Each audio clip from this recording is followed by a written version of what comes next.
I'm Peabody. Miss Peabody. Come in. Your uncle is waiting for you in his office. Don't tire him out.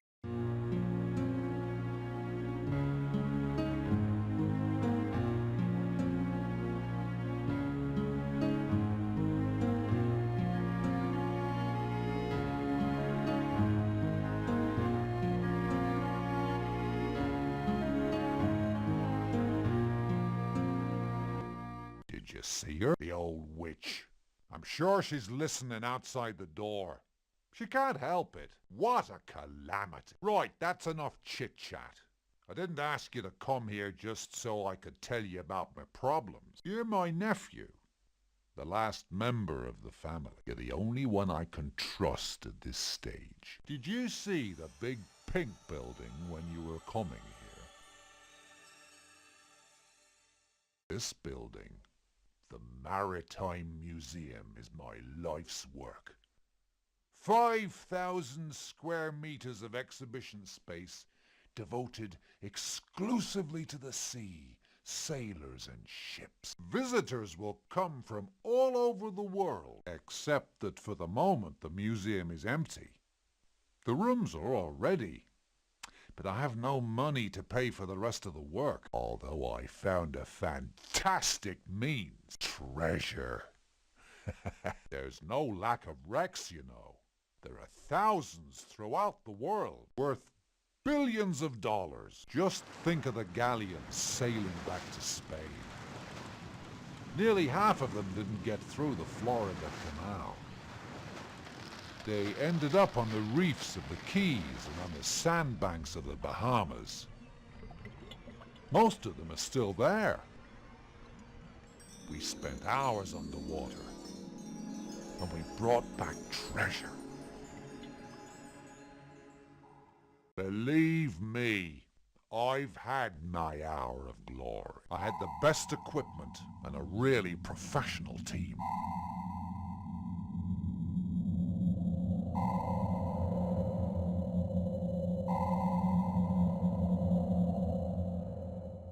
When you're looking for a wreck, it becomes an obsession. You think about it day and night. You can't get away from it. You lose sleep over it. And you go over the story 1,000,000 times in your head. And then one day, there it is before you. A disturbing reminder of the past, of a story, of history. But sometimes there is no wreck. After years of research, you find nothing, and your banker deprives you of the little that's left. That's the way I lost everything. It's a high-risk job. Let that be a warning to you. Yes, from now on it's your job.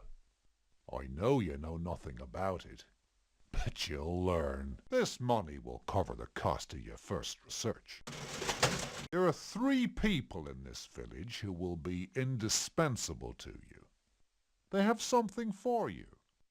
Find them and come back to see me. Oh, and something else. You need a base to conduct your research from. Use my yacht. It's not much use to me anymore. You'll be more comfortable there than here, without that old witch poisoning your life. So that's it. That's all for the moment.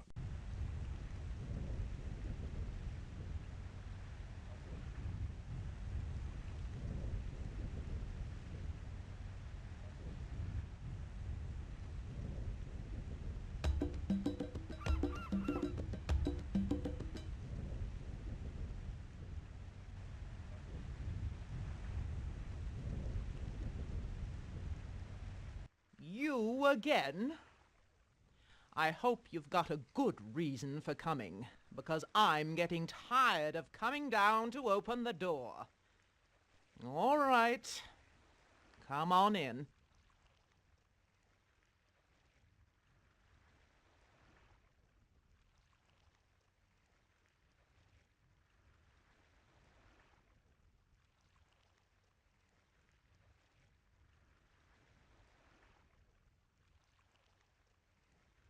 I told you you have to meet 3 people. Either you haven't found them, or you haven't been able to win their confidence. There's no point in coming back to see me until you've succeeded. Don't waste your time talking. There's a lot of work to be done.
What'll it be?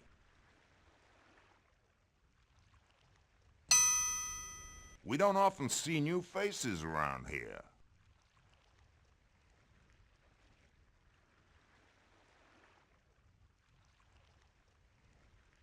The Maritime Museum. Then you work for Tuck Pinkleton. He's a great guy. Have you seen the museum? I'm sure a thing like that will attract people. And it wouldn't do us any harm to have some more people around Golden Creek. In any case, if you're interested in wrecks, you should talk to Captain Blake here.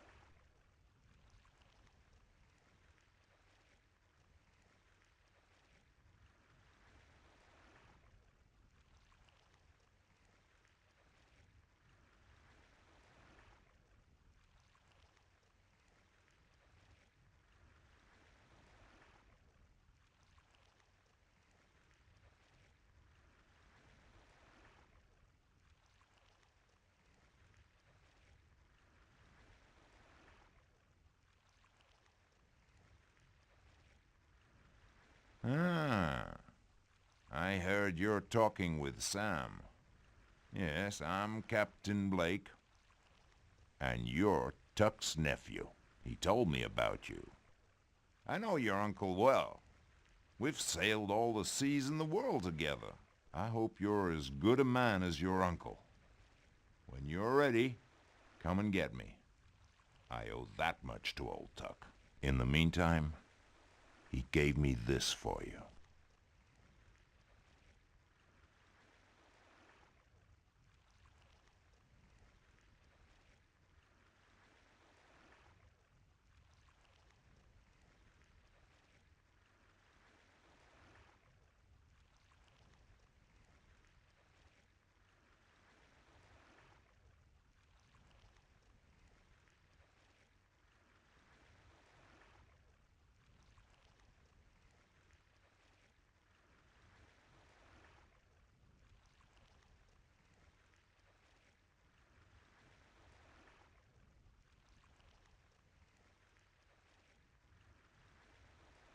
I know, man. I'm not much to look at.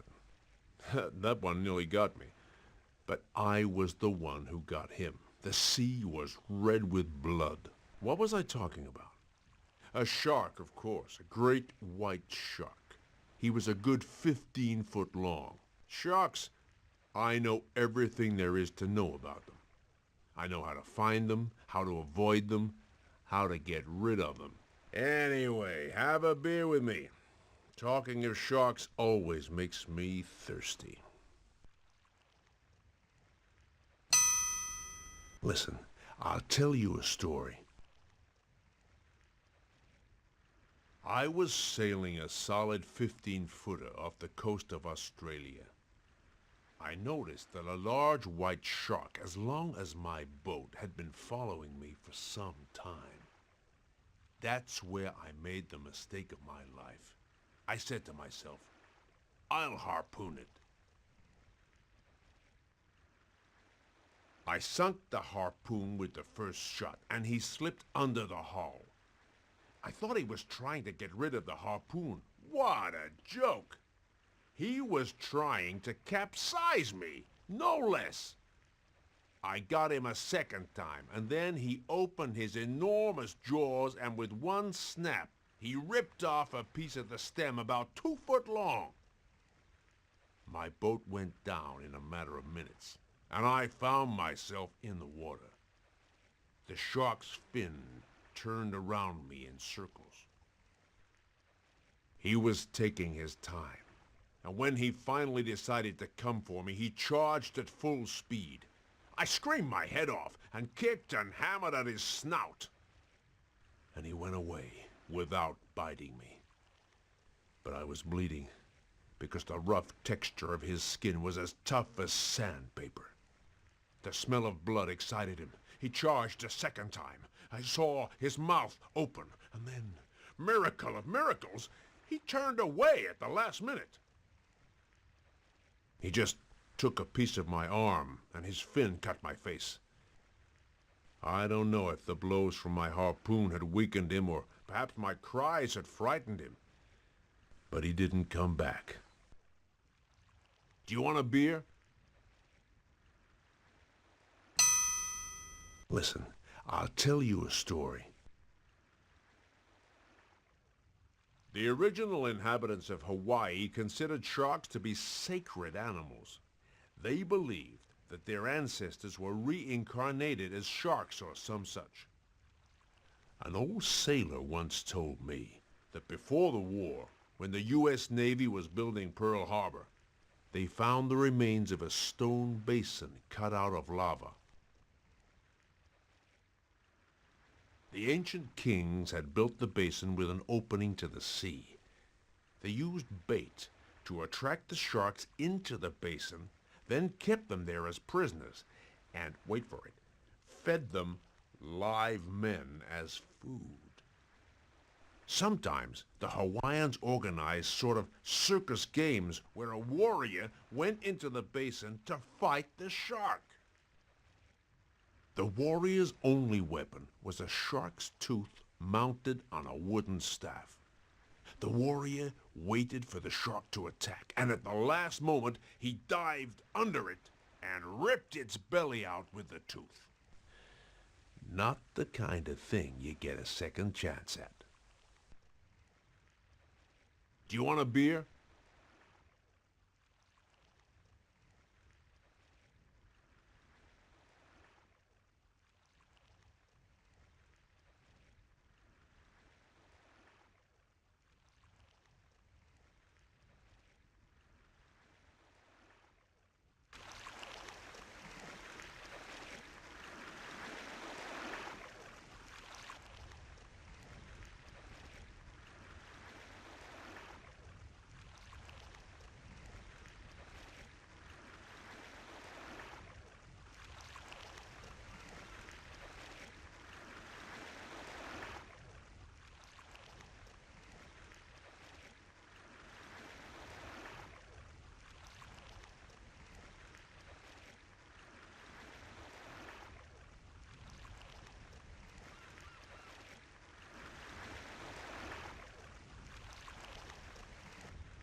say, we don't often see new faces around Golden Creek.